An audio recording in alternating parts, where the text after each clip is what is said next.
Hello, everybody, and welcome to our fourth and final installment in the Content Marketing 101 series. Before we get started, I just want to thank you so much for taking this course and for your interest and engagement. And I really hope that this has been of value to you. And once again, of course, if you have feedback, questions, comments, if you want to share any wins with me, feel free to email me at laura@humankindcopy.com. I'd love to hear from you. So just with gratitude, let's get started. Today we're going to be talking about sort of the next phase, you could think of it, in content marketing. So last week, we talked about getting started with content, specifically blogging and maybe some vlogging or video. And this week, we're going to be talking about email marketing and social media marketing, especially email marketing, because that's just like a really solid place to start if you're new to this. If you have some experience under your belt, it's a really solid place to keep investing in terms of your marketing investments. And then it's also just really accessible and applicable to pretty much every business. Some businesses don't rely on social as much, so I didn't want to make that the core focus of today, but we will touch on it and talk a little bit about how it might integrate with email marketing. But most of today will be focused on email marketing, and we'll look at what that is, what are the benefits, some examples, and of course we'll talk about some COVID specific considerations because that's just always important to think about these days. So with that said, let's dive in. All right, so these are just sort of my general tips that I've put together after having done this for a long time. They're really simple and I think really important. So, before you begin approaching email or social media marketing, I encourage you to keep these things in mind. I think it'll make your life easier and take some sort of psychological stress off your plate. And again, it's really simple. One is just keep an open mind because this is an area where there's a lot to learn. It's kind of one of those things, as with blogging and vlogging a little bit, where like you can go as deep or as shallow as you want to, but mastering the fundamentals will really serve you. So just keep an open mind. Be open to learning lots of different things. There are a lot of different opinions about the right way to go about email and social media marketing. So just be open to the process and understand that it is a process, right? You're not going to be perfect at this right out of the gate. That's okay. And anybody who claims to be completely perfect at it, I think is deluding themselves or trying to delude their followers, because it's a space where that's constantly evolving. Best practices are always changing. So keep an open mind as a beginner, keep an open mind as an amateur, keep an open mind as a pro, because it's a place where you're always going to have opportunities to learn new things. And kind of along those lines, be willing to experiment. There are lots of different strategies, as I mentioned, that go into these types of marketing. Some will work better than others for the particular audience that you're trying to serve. So whether that's experimenting with different email subject headers or different post lengths on social or whatever it might be, go in knowing that experimentation is part of this process. You're not just going to nail the right formula for your audience the first time. It's going to take ongoing experimentation. All right, I think I've sort of alluded to this, but the next one is to not get discouraged too soon. And that kind of connects to number 4, which is to play the long game, because this is a longer term strategy, right? You're not just going to send out your first email and make 1 million sales. More power to you if you do, but that's extremely unlikely, right? Posting a few posts on social media is probably not going to blow up your business in a positive way. Although, if you go viral, there's that potential. But again, more than likely, this is going to be a slow burn. So don't get discouraged if your first few emails or your first 50 emails or maybe even more than that aren't as wildly successful as you would like, keep putting in the time and the effort to experiment, to learn, to connect with your audience, and it will start to pay off. And we'll talk about how further on. But I just wanted to sort of preface all of this with these principles because I think they'll inform everything else that we talk about. And the last one is to just start, right? This is one of those spaces where, because there's so much info out there, because there are so many different strategies, because there are so many different things that different sources will tell you have to think about, it can be so overwhelming that we just shut down and choose not to engage. And I get that impulse. I don't judge that impulse at all. I've felt that impulse.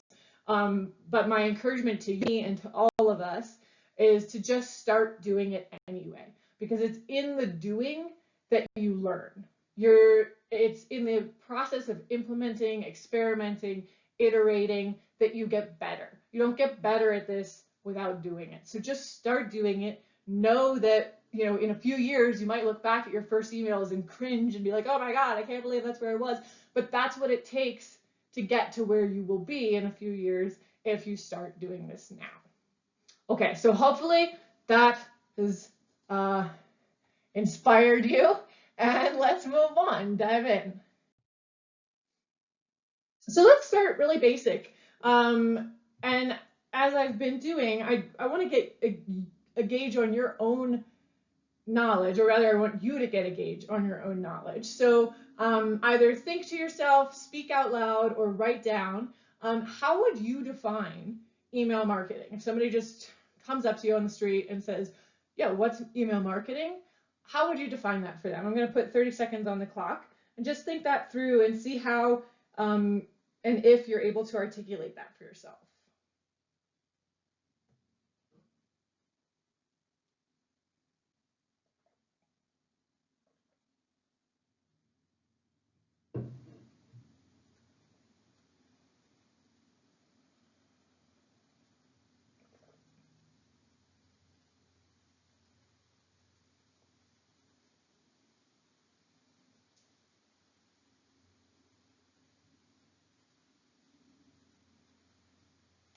All right, so just use that for your own edification. What is your current baseline of knowledge or your current baseline ability to articulate what email marketing is? And if you have no idea, cool. Next section's for you. If you already have a good sense of it, awesome. Then maybe this will be really reinforcing information for you.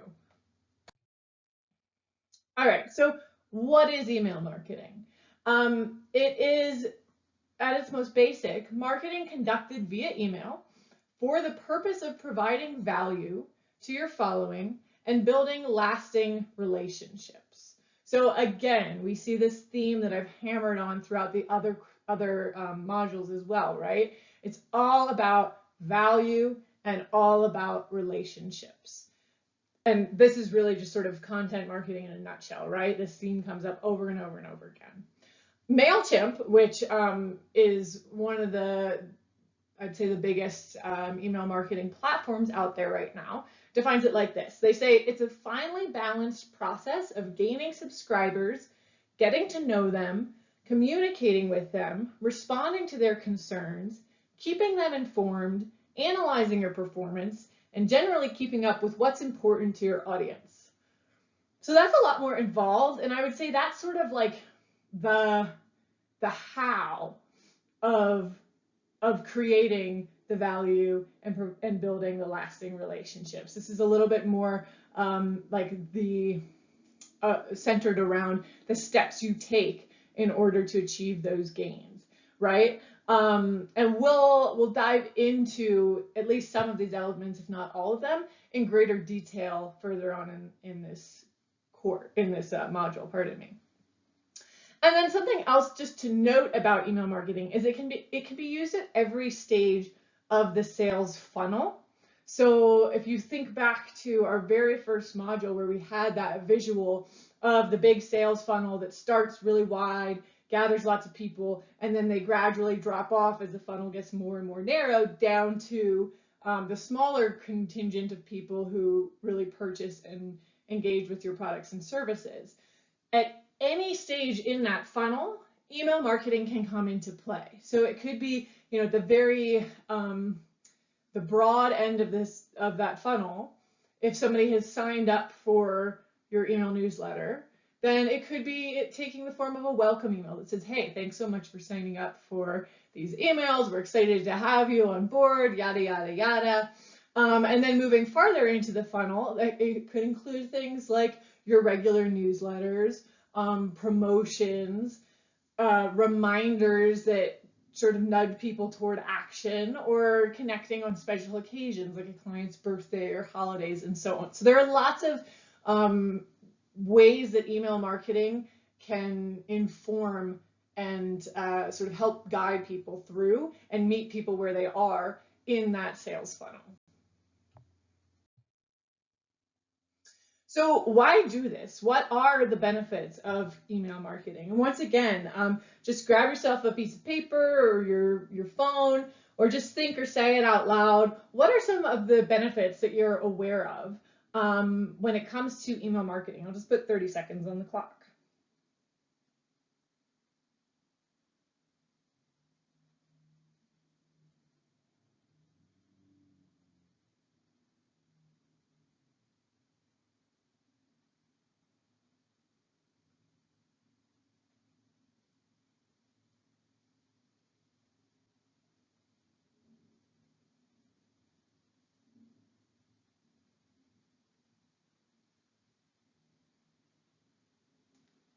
Okay, so let's dive into that together. So there are, as you can see by the amount of text on this slide, lots of benefits to email marketing. Number one is that it provides an opportunity to reach a remarkably large audience. So as of, I think the last time I checked this was a couple months ago, there were 3.9 billion email addresses worldwide. That's a massive number. And while you're not going to reach all of those, the point is that lots and lots and lots of people are on email. And people who might not necessarily be on other platforms are probably still on email. So I'll use myself as an example. I don't use Facebook or Instagram. My social media presence is very limited, but you better believe I've got an email. In fact, I've got 6 or 7 of them because I have different emails for different clients and so on. So, just using me as one example, lots of people have email, and that's a platform where you can be sure that you can reach lots of people. And that's going to remain true, most likely, for a long time, right? We've seen that some social media platforms come and go, like if we go the way back to MySpace or Vine or various other platforms that become popular and then sort of drop off and disappear. Unlike that, email is a much sort of more stable platform because it's just so baked into the way that so many of us manage our lives, both personally and professionally, that the odds of email going anywhere are very slim, right? And the odds that more and more people will be on email are very high. So again, opportunity to reach a very large audience. Pardon me. Another benefit of email marketing is that it's one of the longest lasting and most reliable marketing tools, and it consistently demonstrates ROI, or return on investment. And I pulled this stat from MailChimp. They say when used properly, email has the potential to deliver the greatest ROI of every marketing channel, achieving $52 for every dollar spent in 2019. And 73% of consumers said that their email is their preferred marketing channel. So that's a lot, right? So return on investment is massive. For every dollar you invest, whether it's in the form of time or hiring somebody to help you or whatever it might be in email marketing, the sort of general stat is that you're going to receive that back 52-fold, right? And then also this stat that 73% of consumers say that email is their preferred marketing channel. I mean, that's massive. That to me says everything, right? Because once again, we want to be serving people and in the way that that feels good to them. We want to be meeting them where they are. If 73% of people are saying that they prefer to receive marketing via email, then let's do that for them, right? Email marketing is also a great way to retain customers. It's more personal than social media, and it offers more options for individualization. So you can shoot, a really personalized email off to somebody, whether it's saying, hey, happy birthday, or hey, we noticed that you purchased this product and this other thing would be a great compliment for that, or here's this free resource to help you get the most out of your product. You can really tailor the content to the individuals, which again increases the value that you're able to provide for them. And the more value people receive from you, the more likely they are to be retained as customers. All right, next benefit is that email marketing allows for easy campaign tracking. So this is assuming that you're using a platform like MailChimp, ConvertKit, and so on. Most of the existing, well, actually, I think it's probably fair to say all of the popular email marketing platforms today allow for lots of tracking, or have built in lots of tracking tools. So it makes it really easy to see, okay, how many people opened this email? How many people clicked through my links? Did this headline perform better than this kind of headline? Did this kind of content perform better than this kind of content? And so on and so forth. And so all of that data, as we've talked about in a previous module as well, is extremely useful in terms of helping you to refine your strategy and make it more effective over time. Another thing that I really love about email marketing is that you have more control over the platform. And I started talking about this a little bit around the first point. But again, social media, however baked into our lives certain platforms might feel, they can go away at any time, right? And again, we have seen this with certain platforms that are massively popular, and then they just basically disappear. So, to go through the effort of building up a huge social media following on a platform that you don't control at all is taking a risk. In contrast, once you have people's email addresses, again, those probably aren't going anywhere. I mean, of course, some people stop using certain addresses and so on, but for the most part, it's a much more stable and sustainable platform that you can have more confidence in investing in, because once you have those emails, nobody can take them away from you. In contrast, you might have social handles of really devoted followers, but if that platform goes away, you might not have any way of reaching them. So it gives you more stability and more confidence and less risk. And I find that to be something that I really value about this form of marketing. And then finally, there's a benefit to email marketing right now in this global context that we find ourselves in.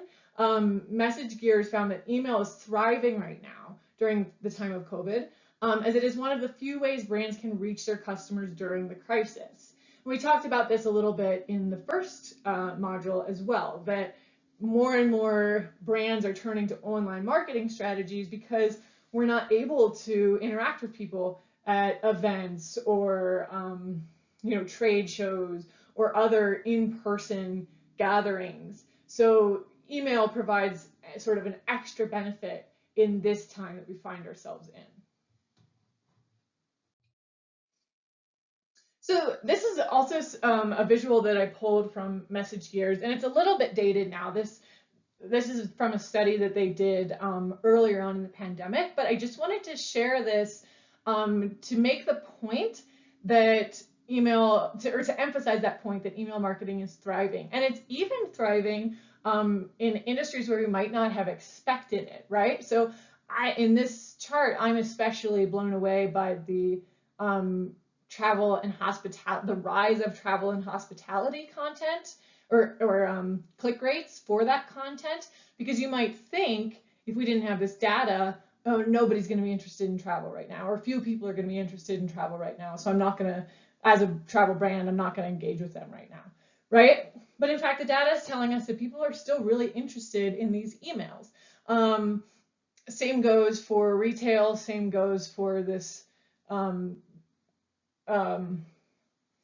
general category of other, which is pretty vague, right? But the idea, again, is that interest in email marketing is still pretty high, even in industries where we might not expect it. So don't write it off, is the point. All right, so I'm going to grab a sip of water. And if you want to pause or anything, I invite that. The next thing we're going to chat about is general best practices for email marketing. So let's go ahead and dive in. All right, so these are just sort of the mindset principles, if you will, that I think it's important to apply to email marketing. And again, surprise, surprise. Number one is provide value. Focus on doing something meaningful for and serving the people whose emails you have, right? Don't just view it as something that you can extract value out of. View it as a place where you are giving value to your customers. And as part of that, focus on building relationships. So again, think of it as reciprocal. Invite people to respond to your emails. Ask questions in your emails and invite folks to answer by responding back or whatever it might be. But view this as sort of a two-way street and try to meet people in as personalized of a way as you can. And then finally, treat it like the honor it is. I am really big on this point because when somebody gives you their email address, they're giving you access to them in a much more personal way than, again, if they were just lurking your social media sites and liking your post or something. They're saying, yes, you have my permission to enter into my inbox, and I will be accessing that inbox from my private spaces, like my personal home or my personal office or whatever it might be. So they're placing a lot of trust in you by handing over their email address and giving you that access. So treat it like the honor that it is, right? Be respectful of the fact that people are putting their trust in you and be worthy of that trust. So that means things like don't sell email addresses, of course. Don't just spam folks with promotions every single day. As I said, don't just view it as like, how can I extract from these people? View it as, how can I give? Because it's an honor to be given that access.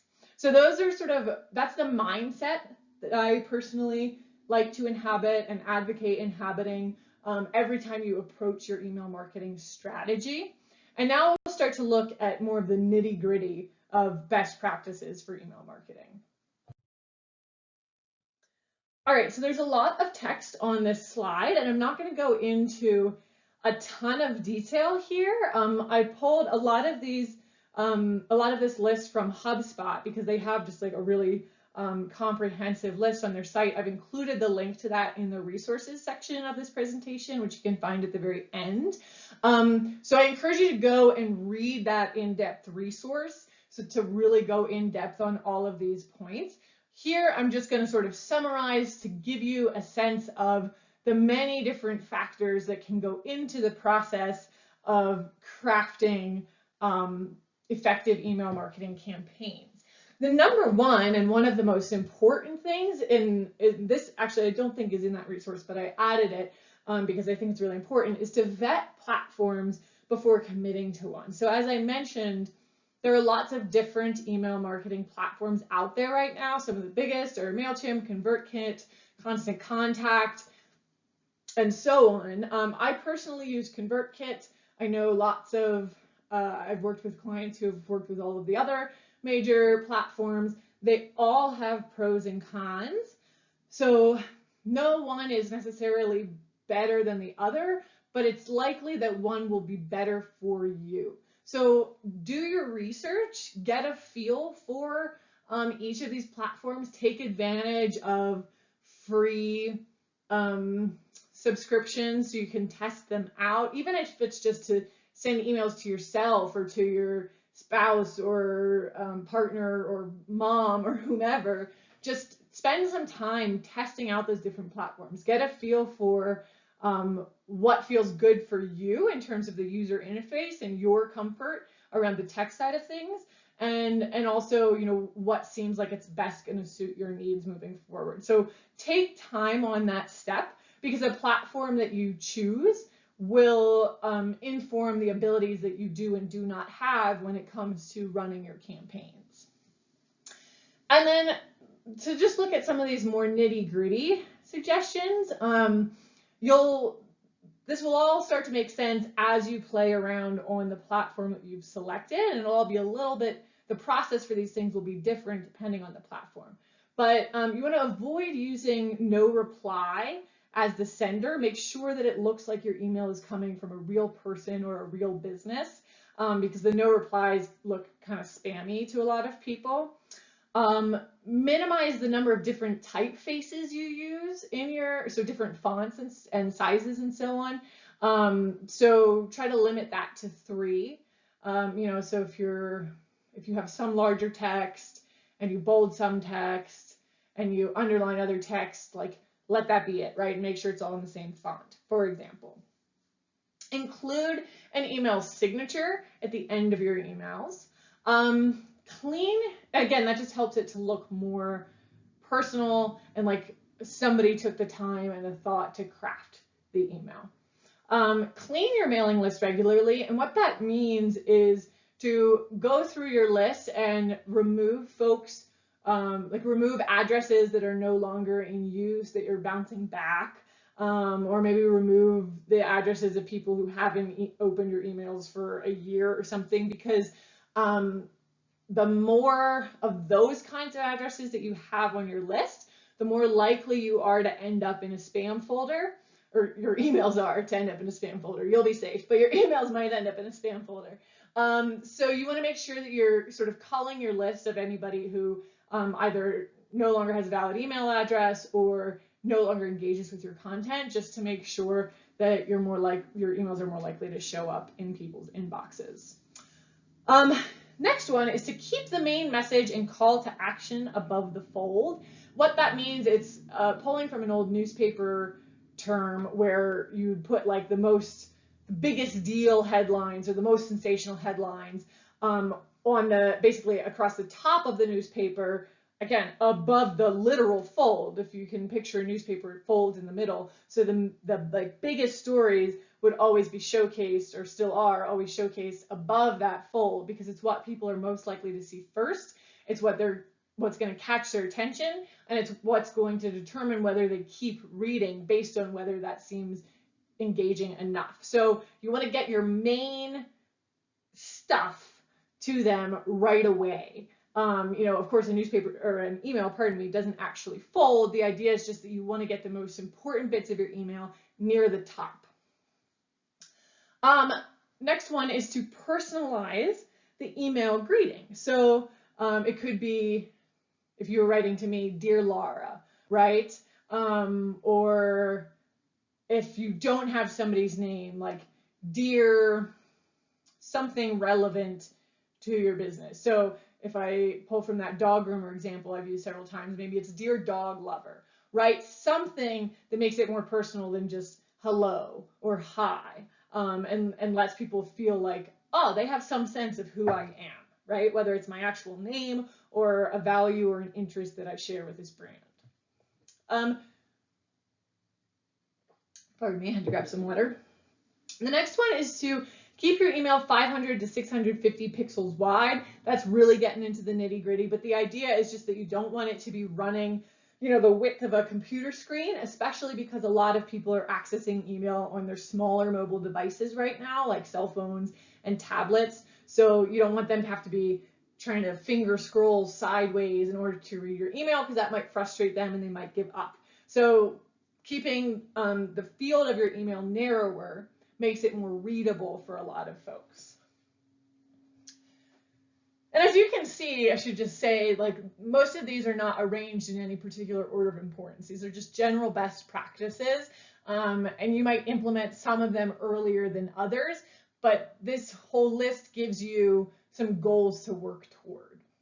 All right, so moving to the right column, we've got A/B test, different subject lines, and call to action. A/B testing just means you test typically 2 different options that are very similar and see which one performs better. So if you were sending an email that was like tips for grooming your Dalmatian, you could test one subject header that says tips for grooming your Dalmatian, and the other could be 8 no mess tips for grooming your Dalmatian, period. Right? So the idea is just it's pretty similar, but you're testing different components to see what works best. So a lot of people find that a subject header with a number in it performs better, but maybe that's something worth testing with your audience. So going back to my very first point about be open to experimentation, A/B testing is where a lot of the experimentation happens. And it's just a jargony way of saying you test 2 different but similar things, whether it's a subject line or a call to action in the body of the email, like click here to read more, or other things like that. This one, so HubSpot recommends putting your logo in the upper left-hand side of the email just to sort of like reinforce your branding. That's cool. If you don't have a logo, I think that's beyond fine. You don't have to worry about that one yet. Personally, I think that one's less significant, but HubSpot knows their stuff, so maybe it's worth trying. When it comes to your subject lines, make sure they're compelling but concise. You don't want a subject line that's going on for so long that it fills that entire box, right? You want people to be able to look at that subject line in their inbox and quickly get a sense of what is this email going to offer me, and is that compelling, right? So this is sort of like when we talked about blog post headers in the last module. Again, these things really, really matter, and it's worth putting probably as much time into your header as it is into the whole body of the email. Final 3 points are: 1, to closely tie emails to landing pages. So this may or may not be relevant to you at different stages in your business, but if you have landing pages and you're trying to push folks to those landing pages to make sales on a certain product or service, make sure that your emails are relevant to what you're pushing on those landing pages, and make sure, so that's like in terms of the content, so if you're trying to sell an online dog grooming course, your emails would be related to that subject matter. And additionally, your emails might be driving people to the landing page through calls to action that they click and that direct them to the landing page. Last 2 things: test your emails before sending. Do this every time, no matter how many emails you send. It's really important to send a test email to yourself or to a partner or somebody close to you, and see what it actually looks like as it lands in their inbox, so you can tweak accordingly and make sure everything looks exactly the way you want it to before you send it out to your entire email list. And then finally, track your efforts. As I spoke about earlier, that's one of the main benefits of email marketing, is the ability to track and gather data that can inform your strategy. So make sure you're doing that. Make sure you take note of the performance of each one of your emails and adjust your strategy accordingly. All right, so that was a lot. If you need to take a break, just breathe for a few minutes, go get a drink of water. All good. You can always come back to this. As I said, I've also shared that long written resource in the resources section if you'd rather read everything that I just said. So again, you don't have to master all of this today. Just know that these are some of the things that you will be thinking about as you strengthen your skill set as an email marketer. So then, pardon me, I'm going to grab some water again. Ooh. Dry mouth today. So one of the questions that always comes up when we're talking about email marketing is, how do we get the email addresses, right? And some of you may already have an email list, whether it's small or large, and some of you might be starting from scratch. There is so much to say about this topic that I'm not going to cover everything here. So I'm just going to hit on some things that I'm hoping will be relevant to as many people as possible. And to do that, I'm focusing specifically on how to earn email addresses via your website, because I'm just going to operate on the assumption that we all have a website. Maybe you've started a blog based on our last module, or you already had one going. These are great places to begin really trying to earn email addresses. So I'm going to stay focused on that here, but know that there's a lot to this. I've included some additional resources at the end of the presentation. So this isn't everything there is to know about earning email addresses, but hopefully it gives you some helpful tips. So if we're looking at your site, one of really the most effective thing you can do to begin earning email addresses is to ask for them, is to have a call to action or a sign up option where people can put in their name and their email address and sign up for, and subscribe to your newsletter.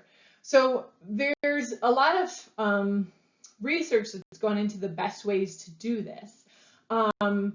You can do this in the form of pop-ups. You can do this in the form of slide-ins. So you may have seen these where you're on a site and a box slides in from one side of the screen until it's visible to you. A pop-up, we all know, is when it like pops up in the center of the screen, right, and comes out of nowhere. Or then there are like sticky invitations and subscribe boxes that you can add to different areas on your site. So there are lots of different forms. There's research that advocates for and against different forms, but I think that there's also an element of personal preference, right? Like I personally don't enjoy pop-ups as somebody just traveling around on the internet, so I don't use them because why would I do to other people something that I don't like myself, right? So there's some element of just preference here, and then there's also some science here. So let's look at some of that science. And shoot, it looks like I forgot to include my reference here. I apologize for that. And right now, I cannot remember. I think I may have pulled this from Neil Patel. Pulled some of this research from Neil Patel. I'm pretty sure about that. So, okay, so pop-ups can be most effective when you share it at the end of your content. So let's say somebody's scrolling through a blog post and they get near to the concluding paragraph, and then a pop-up shows up on their screen that says, you know, want to learn more? Sign up for our weekly newsletter, or whatever it might be. Another effective way to place a pop-up is to have it show up when a user signals exit intent. And that is just a fancy way of saying if their mouse is traveling to the X up in the corner and it seems like they're going to leave the site, that's a suggestion of exit intent. And the pop-up might arise right as that's happening to sort of entice them to re-engage and perhaps share their email address before they leave the site. When we're looking at slide-ins, those seem to perform best about 80% of the way down a page. So don't have a slide-in come in over the introductory paragraph of a blog post, right? But rather position it about 80% down a page. Other ways to approach this would be to sticky an invitation on the top bar, like navigational bar of your site. You could add a subscribe box to a sidebar that stays visible at all times. You could have an invite on the home page that's like built into the main copy on your home page. Or you could just always include a subscribe box at the end of all of your content. You know, so the end of every blog post, there's an option for folks to subscribe. How the heck do you figure out which one is best for you? Again, think about personal preference. Think about what you know about your audience. And then you can also do something called a heat map test. And if you Google around, you can find tools for this. It basically shows you where people are spending the most time on your site and on specific pages. So it's like, is it 30% of the way through? Is it 85% of the way through? And you can see where people are spending the most time and then sort of strategically position one of these subscription options in those areas. So that might sound really daunting, But there are lots of tools to help you with this. It's dependent upon the platform that hosts your website. So just do some Googling for, like, Squarespace plus heat map test, or WordPress plus one of these things. And I don't want to get too into the nitty gritty just because it'll vary a little bit depending on platform, but there are tools that will help walk you through this and make it feel less daunting. One general rule outside of this consideration of location is to make sure that pop-ups and slide-ins don't show up for about 60 seconds after somebody's landed on your site. I would imagine that we've all probably experienced landing on a site and you're excited to read a piece of content and immediately a pop-up blasts up in your face and covers the content you were going to read. I know for me, I just immediately click X because it's like, I'm not ready to engage with that, dude. I was trying to read this thing on your site. So delaying the appearance of those pop-ups and slide-ins for about a minute is typically ideal because it gives people time to get settled on your site before introducing something that might be disruptive. Grabbing some water. So you also want to think about, in addition to location and timing for these subscribe boxes or invitations, you want to think about the copy that you use, right? You want to make sure that it's compelling. So sign up for our email newsletter. It could work, but it doesn't really tell people what they're getting, right? Sign up for bi-weekly tips about how to effectively groom Fido while making sure you both stay happy. I wouldn't use that exactly, but something like that. Tells people, okay, cool. This is what I'm going to get. Like, this is the value that this will provide to me. And this is how often I know to expect it. And that feels a lot better than just sort of like, randomly putting in your private email address and not really knowing what you're getting out of the deal. So make that invitation copy compelling. You might even consider offering an opt-in gift, like a content upgrade. So let's say somebody's just read a blog post about grooming a golden retriever. Maybe you then include at the bottom of that post, like, want to get an ebook with even more in-depth tips, sign up for our email newsletter or something like that. Just again, making it compelling, making sure you're providing value for people right out of the gate. It's also important to guarantee privacy. More and more companies are behaving unethically when it comes to people's email addresses, selling them off in order to make a profit, and just really generally disrespecting people's privacy. So let people know up front that you're not going to do that to them, because people are increasingly wary of that. So instead of asking them to shoulder the burden of worrying about that, just nip it in the bud, and you can have in a small font right underneath your subscription box, like, we respect your privacy and we'll never sell your data to third parties, or something like that. And then of course, make sure that's actually the case.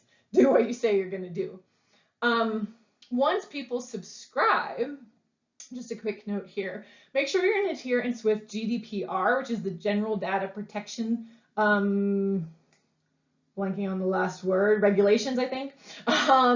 It's primarily a European thing, but if you have subscribers from all over the world, then you really want to be mindful of that. So that's kind of a whole complex thing that we won't get into here, but just be mindful if you are now or might be marketing to people outside of the US, you're going to want to make sure that you're GDPR compliant. And then finally, make it easy for people to control their subscription preferences, including giving them the option to unsubscribe. We're not trying to trap people here, right? So make sure that at the bottom of every email, you include an option for people to unsubscribe or manage their subscription, where maybe they say, hey, I want to receive emails less frequently, or I only want to receive emails on this one subject, or whatever it might be. But by sort of being mindful and respectful, you increase the chances of people staying on your list and staying, or at the very least, retaining positive feelings about your brand. All right, so let's all take a deep breath. that was a lot. Again, I encourage you to, pause this, go get a drink of water, take a break, come back to this whenever your brain is feeling fresh. As I said at the very beginning, this is an area where there's just a lot of information and it can feel overwhelming at first. So just give yourself the time to let it all percolate. And then when you're ready, next thing we'll chat through is best practices for email marketing during COVID. All right, so here are some tips, and this is a lot of text on one slide, but I've designed them this way intentionally so that you can go back to a particular slide and have all the information you need in one place instead of having to click through this presentation in the future. So here are some things to think about in the context of COVID. You really want to make sure that your content is mobile friendly. This is always important, but it's extra important now because more and more people are spending more and more time on their smaller electronic devices like phones, tablets, and so on. I think I said this earlier. So you want to make sure that all of your content is mobile friendly. And again, whichever email marketing platform you select should have tools that will allow you to do that.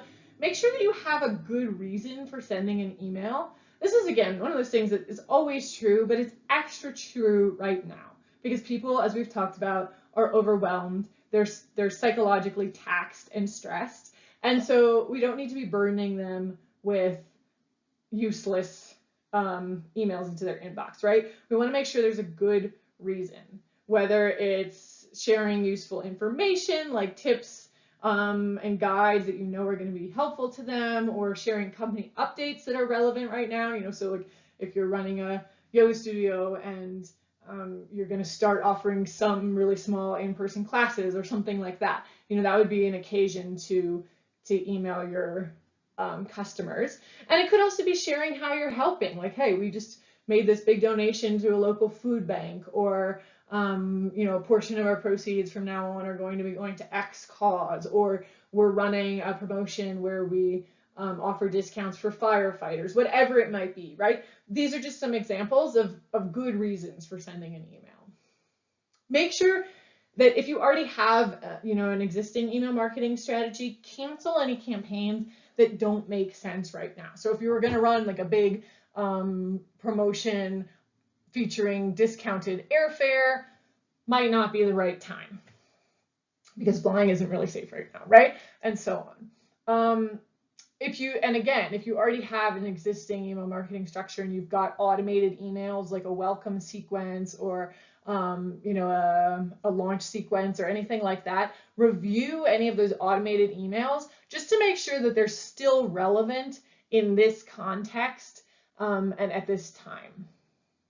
It's also a good idea to avoid language that's based in scarcity or urgency, because again, people already have enough of that sort of adrenaline or stress pumping through their bodies right now. So we don't need to feed on that or exacerbate that in any way. So even things like stock up or get it while it lasts, those things just create stress, and we don't need to do that to people right now. So find different ways to market your products and services.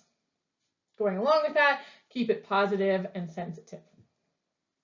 It's also important to test new send times and keep testing. So again, going back to that idea of experiment always, because people are spending different times online than they might have in the past. More and more people are working from home. So maybe they used to be in an in-person meeting at 11 a.m. on Wednesdays, but now they're checking their email at 11 a.m. on Wednesdays, and so on. People's schedules have changed in big ways in a lot of cases. So it's worth playing around with different send times and seeing, what is the best time to send emails to your audience right now. I think I touched on that. Next thing is to let your customers define what's essential for themselves. So this is, again, just looking at the language that you use in your emails. Avoid language like need or must have or last chance, because what is essential for people has changed in this time. If people are facing severe economic hardship, something that they deemed a necessity in the past might now not qualify as critical enough to be on that list. we don't know everybody's circumstances, so don't tell people what they must have right now. They know what they must have right now, and they also probably know what they're having to do without. So just avoid that language altogether. There are plenty of ways to write emails without it. Last 2 points are to be mindful of the imagery that you use. So in your email, so if you're including, a photo in the body of your email, like something of a photo of a really large event, like GoPro games or X Games or something like, or concerts and so on, like that's just kind of a reminder to people that they can't do those things right now. So make sure that your imagery as well as your copy is sensitive to this context that we're in right now. And final point is to be mindful of volume. So I mentioned this a little bit when talking about having a good reason for sending an email. There are different ways of thinking about this right now. Some sources are advocating for sending more emails more frequently than you ever have because more people are spending time online. Some sources are saying pull back because people are stressed and you don't want to inundate them. I tend to lean more toward the latter. Personally, you can make that decision for yourself, of course. But I'm kind of landing on the send fewer, more meaningful emails. So make sure that every email you send has a good reason for sending it, and maybe scale back the frequency a little bit. Personally, right now, I don't think that there's any reason to be sending an email more than once a week, unless it's like, oh, I really have to send this pressing update about, my studio or whatever it might be. But general rule of thumb, send fewer, more meaningful emails. And you can also ask people about the kinds of emails they want to receive and the frequency of email they want to receive. Just send out an email and say, would you like to hear from me once a week, twice a month, once a month, and just let your customers decide, right, if there is some kind of consensus. All right, so that is a quick look at best practices for email marketing in the time of COVID. And now let's look at some examples. So I've got a big red X through this one because it's an example of what not to do. And then we'll look at some examples of what to do. Spirit caught a lot of flack for this. They sent this near the beginning of the pandemic. And I'm assuming it must have been, a campaign that was scheduled pre-pandemic and somebody just didn't audit those campaigns and catch it in time. But they sent out an email to all of their customers saying that there's never a better time to fly. And of course, they caught a lot of flack from people saying, that's completely not true, right? This is the worst time ever to fly. And the company had to sort of go on an apology tour with their customers and try to win back trust and so on. So this is just a real life example of why it's so important to really think through every campaign that you send out and audit your email marketing calendar to make sure those campaigns and those emails are still sensitive and still relevant. All right, so now let's look at some good stuff. All right, and I should say I have no stake in any of the companies that I pulled as examples. I just found some emails that I thought were really, really effective right now. So here's one from CVS. They're clearly thinking about what their customers might be thinking about right now, right? So boom, right up at the top, above the fold, stay informed on the coronavirus.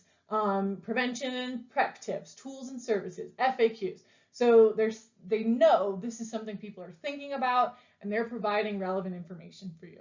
They're also emphasizing how they can help and how you might get support from this brand during this time, whether it's free delivery for prescriptions, video visits, flu shots, and so on. So I would say this is an example of an email that is providing value to customers and meeting them where they are. Here's another example from Petco. They thought, okay, what are our customers probably thinking about when it comes to COVID? And based on their audience, which is pet owners, they thought, okay, we should probably answer questions about COVID-19 and pets. Boom, That's brilliant, right? So they have a head of veterinary medicine, a really legit source, responding to questions about COVID-19 and pet questions. This to me is a reasonable reason to send an email because it's meeting folks where they are and catering to their sort of needs and questions at this time. Here's one from the World Wildlife Fund, which begins, Melissa, these are difficult times. You know, sort of recognizes the context and meets people where they are, expresses empathy and emotional intelligence, and then dives into providing resources for sort of helping kids continue to develop a passion for conservation in the natural world, even while they might be spending way more time inside. And also helps parents come up with, you know, creative and educational activities for their children when they're spending more time at home than ever before. So this is, again, an email that's providing real value to their target demographic. All right, I think this is my last one. This one's from Reformation. And this is a slightly different twist. It begins above the fold with some good news, which we could really all use some of that right now, right? Headlines are pretty dire in lots of different ways. So they're going to start out by helping you feel a little bit better. That is also a way of thinking about their customers, like knowing everybody's feeling stressed. What can we do to help? Let's give them a pick-me-up in the form of some good news. And then there's more below the fold. Social distancing might help fight climate change. Phew, that's good news. The planet's benefiting from coronavirus. Also good news, right? So this is a pick-me-up, and I think an act of kindness to their followers. Oh, I was wrong. I've got this one. All right, so shoot, I'm blanking on which brand this came from. I thought it was in the picture. Well, oops. Well, I apologize. My software won't let me go back. So I'll just say that the previous example was providing like activity kits for parents, again, to do with their kids. This was in the arts and crafts space. So again, it was just providing value to their audience based on what they know about their audience and the pain points and the needs they might have right now. All right, so now let's take a look at how we integrate email marketing with social media marketing.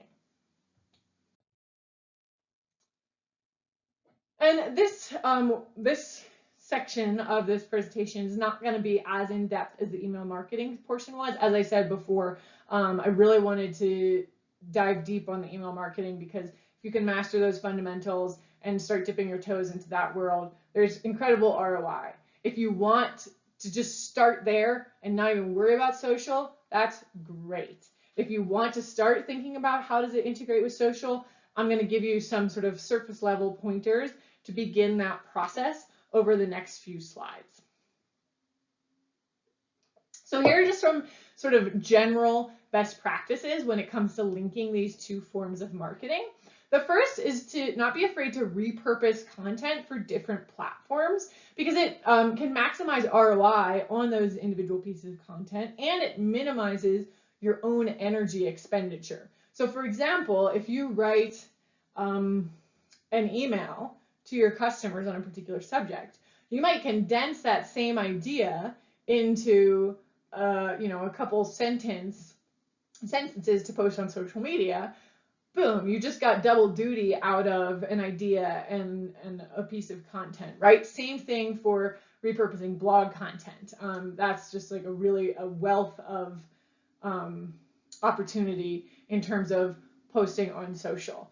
Just be mindful, that being said, that you tailor the content to different platforms. So don't just copy paste because what works in a blog post is different than what works on social media. Likewise, it's different from what works with email marketing. So make sure that as you tweak your content, you're thinking about how to maximize its performance on whatever platform you're sharing it on. But don't be afraid to talk about the same things across multiple platforms.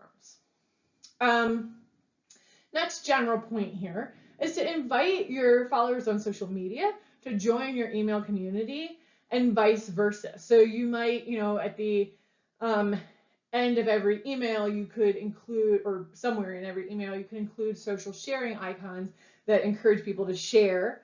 Or the same thing with your blog posts. You can include social sharing icons in each post, encouraging people to disseminate that content on social media, and vice versa. You can invite your followers on social to join your email marketing list with, a post spaced between other posts, inviting them to do so. You might also consider creating like an exclusive group or mastermind for your most loyal followers. So it could be a private social media page that's helps people feel like, pardon me, like they have they're part of some exclusive crew, and that can increase the odds of people engaging with your brand. So it might be like everybody who's purchased an online course of yours gets access to this private social group, or whatever it might be. But the idea is just to sort of feed off of each other and direct people back and forth amongst your platforms, but also be mindful, again, of what we spoke about earlier, which is that building a social media presence without building it has risk attached to it if you're not also building relationships with those same people on other platforms. Because if that social media platform goes away, or if it changes its algorithms, you might be in a bad spot. A lot of brands experience this with Facebook several times. There have been some like massive changes at Facebook that have changed brands' ability to be visible to their audience or to a broader audience. So you want to make sure that you're ultimately always driving people to your site or to your email newsletter list, and not building exclusively on social. All right, so we looked at email marketing tips in the time of COVID, and I just wanted to also look at some COVID-specific considerations for social media. So let's dive into that real quick. All right, so there's been a lot of research coming out about changes on social platforms as the pandemic has dragged on. The first point is that if your audience is on Facebook or Instagram, now could be a great time to ramp up your presence there. Facebook, which also owns Instagram, is seeing users spend up to 70% more time on the brand's apps, which is kind of staggering, and maybe not necessarily healthy for the collective. But be that as it may, that is a place where people are spending lots of time. So if you know that your audience likes those platforms, might be a time to ramp up your presence on those platforms as well. Additionally, per constant contact, cost per click for advertising on social media platforms has dropped. So right now it's cheaper to run an advertising campaign on social than it was pre-COVID. So again, if you're working with limited resources, now might be a time to go all in on social, both because people are spending more time there and because it's cheaper to advertise there right now. Then just some other sort of general best practices. One is to acknowledge the context, through the copy on your posts. So if, let's say you have a jewelry store and you're wanting to run a jewelry promotion, but you're feeling kind of weird to be pushing jewelry sales on people when so much craziness is happening in the world, acknowledge that craziness, because it tells people we're not just completely oblivious or uncaring. We're aware of this context too. We care too at the same time that we're selling our jewelry, right? As opposed to we're just dancing through the world, selling jewelry without a care in the world, even though the world has lots of care. So it could be something like, we know not everyone is in a position to shop right now, but and prefacing a promotion that way, for example. Or I think it was Kristen Cavallari, who used to be on the Hills and now is a businesswoman of some sort. I think she actually has a jewelry line.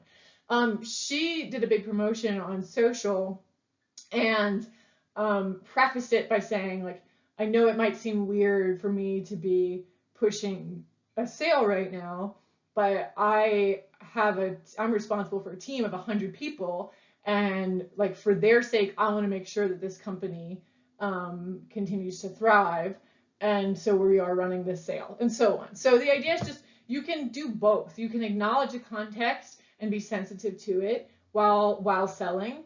They're not mutually exclusive things necessarily. As always, make sure you're listening to customer feedback and sharing content that's valuable to them now. So just continue, as I've stressed over and over again, to refine your strategy and make sure that you're attuned to what's going on with your audience and that you're meeting them where they are. We're seeing, and by we, I mean just like the general content marketing community, is seeing that more personalized interactions are really appealing to folks right now. So that could be like an Instagram live or a Facebook live where people get to interact with you or your brand. A lot of us are fairly socially isolated right now, and so people are hungry for a sense of reason.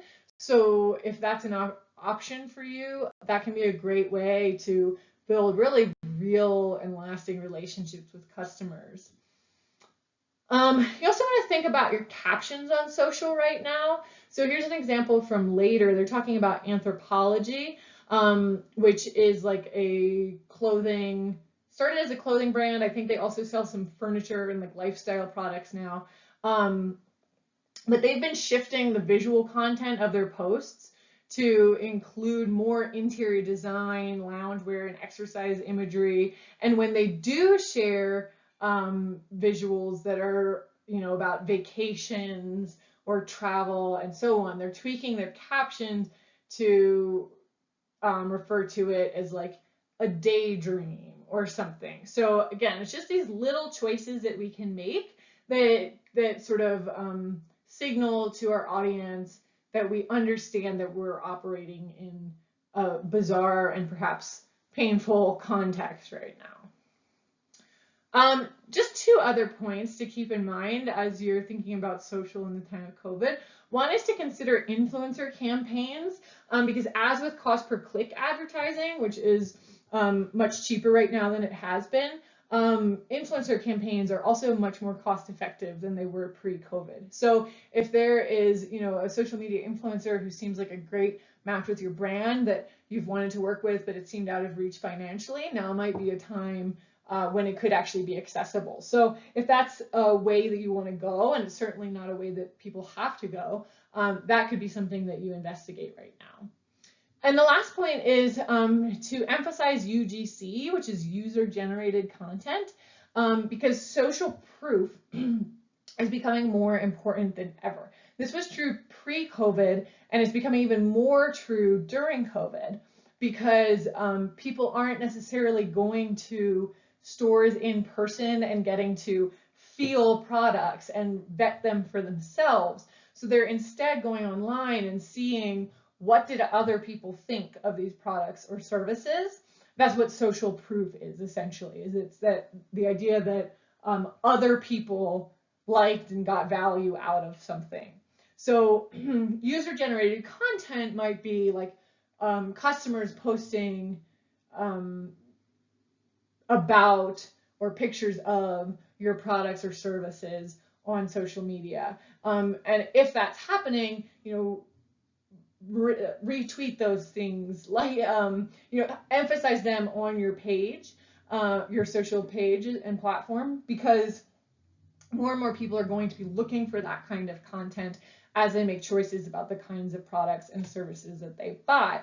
And in fact, according to Nielsen research, I pulled this from Social Media Today, 92% of consumers trust earned media like UGC more than any other form of content. So that's wild and reason enough to care about user-generated content. And you can encourage that from your followers. It's okay to, if you have like a really enthusiastic customer, you could say, hey, would you be willing to post about this, about your experience online, or whatever it might be. Or if people are doing that on their own organically, again, just make sure that you're profiling and platforming those posts, because more and more people are going to be looking for those kinds of posts to make decisions about where they spend their money. All right, so we're just about done. I wanted to conclude with some guiding principles for email and social marketing in the time of COVID that come from the master of the internet itself, Google. This is from Think with Google, and these are the questions that Google is using to inform its own campaigns right now. And I think that I'm sharing them not just because Google's a big name, but because I think they really sort of summarize a lot of what we've talked about over the past 4 modules and provide a great framework for you as you move forward and think about your content marketing. So those questions are, is this campaign right given the current context in a local market? Next one, though we greenlit this campaign last month, last week, or yesterday, is it still right for the context and moment? Are all of the creative elements, tone, copy, visuals, keywords, placements, appropriate and relevant to this new reality? What are the most relevant brands, products, or campaigns our media can support right now? And do we need to shift budgets? What ways can our brand be helpful to people and businesses in this moment of need?